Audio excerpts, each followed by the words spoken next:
पुरानी कहानी, एक शेरनी गर्भवती थी।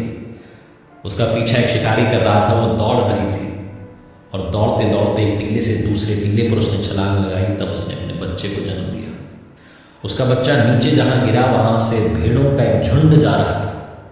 वो बच्चा भेड़ों के झुंड में शामिल हो गया और धीरे धीरे जब बड़ा होने लगा तो था तो वो शेर का बच्चा, लेकिन भेड़ों के साथ भेड़ों की तरह बर्ताव करने लगा, उनके जैसा बनने लगा।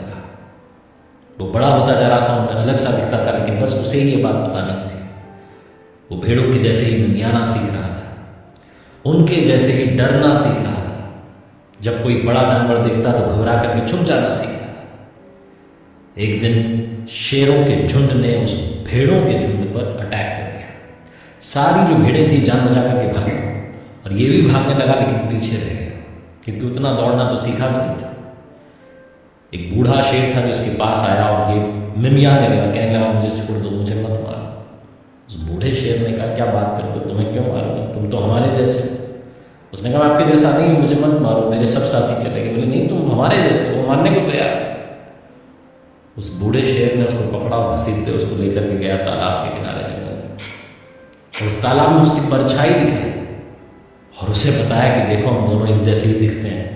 तब उसे समझ में आया उस शेर के बच्चे को कि मैं भेड़ नहीं हूँ, मैं शेर हूँ।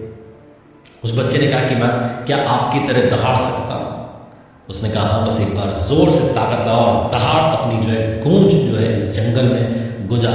ऐसा होना चाहिए कि सब लोग काम जाए तुम्हारी आवाज़ में। उस बूढ़े शेर ने एक बार दहाड़ के दिखाया और फिर इस बच्चे से कहा कि अब तुम्हारी बारी।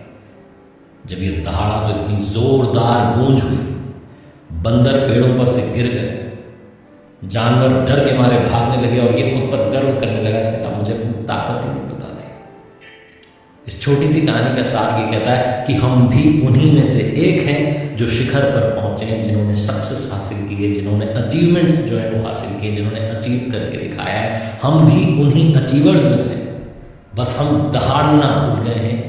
हम वो शेर की दहाड़ जो है उसे भूल चुके हैं और हमें लगता है कि हम ऐसे ही थे, ऐसे ही चले जाएंगे। अपनी ताकत को पहचानना शुरू कीजिए।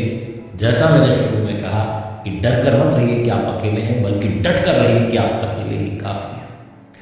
हर सोमवार सुबह 9:30 बजे मेरे साथ देखते रहिए ऐसी मोटिवेशनल कहानी। आखिर में वही बात जो अक्सर आपसे कहता हूँ, ऊपर वाले के आशीर्वाद, अपनी मेहनत, अपनों के परिवार के, अपने परिवार के प्यार के साथ कर दिखाओ जैसा कि दुनिया कर